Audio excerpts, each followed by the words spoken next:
So I want to talk about this very interesting partnership collaboration between STEPN and Pantone. Now, some of you may have never heard of Pantone before. They are a bit of a niche in what they do, but they are a very important player in the areas that they play in. So in a nutshell, Pantone is a global authority in standardizing color, right? So to give you an example, let's say I'm a designer, I'm some sort of professional, creative professional in one part of the world, and I need to design things with color and I need to print them out, I need to publish them, distribute them. And then somebody else across the world needs to do something which involves using the same colors, and we need to sync our colors up. How do we do that? How do we ensure we're on the same page, that things are uniform and standardized? And this is a challenge across industries, right? For example, if you're working in engineering, that whatever you and other professionals across the world are building, that it is to a uniform standard. So Pantone plays this part for color. They are an authority on color. What is standard when it comes to color? So that people across the world who may never actually meet can use the same colors in their work. And when that work manifests, for example, when it's printed out, that you can expect that these colors are going to look exactly the same, right? So a very important player depending on your role and the industry that you're in.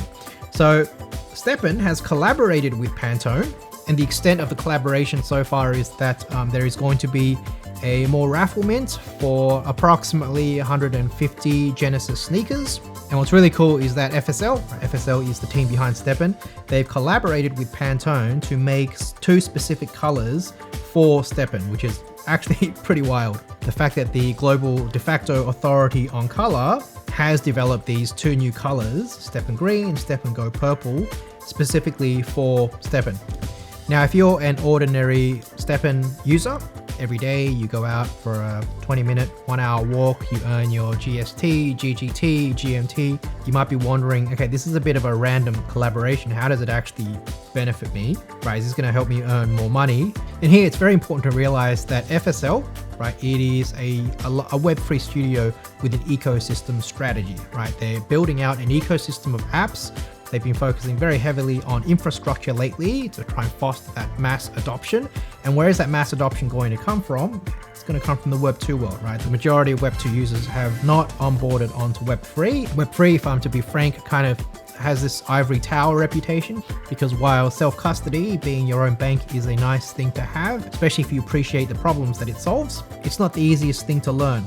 How do we use a Web3 wallet? How do we buy cryptocurrencies? How do we transfer, and so on?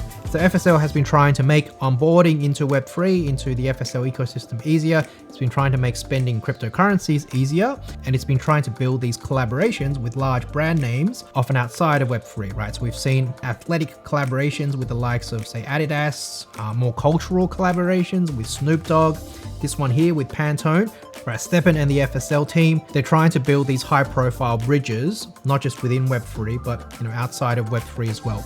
And this is where benefits do flow to STEPN users, because in the end, if you want to keep earning GGT, GST, GMT, and you want to keep earning that money walking every day for a long time, the team needs to be able to get people interested in what it's building and onboard users. So if you're a current STEPN user, you've already got skin in the game, you own NFTs, you've spent money buying these NFTs, it can be quite easy to tunnel vision on the prices of tokens, but for a second, pretend that you don't own any STEPN NFTs, you're not part of the FSL ecosystem, but you have heard that, hey, there's this app called STEPN where you can earn money going on walks. In fact, I had this conversation with a colleague today, walking home from work.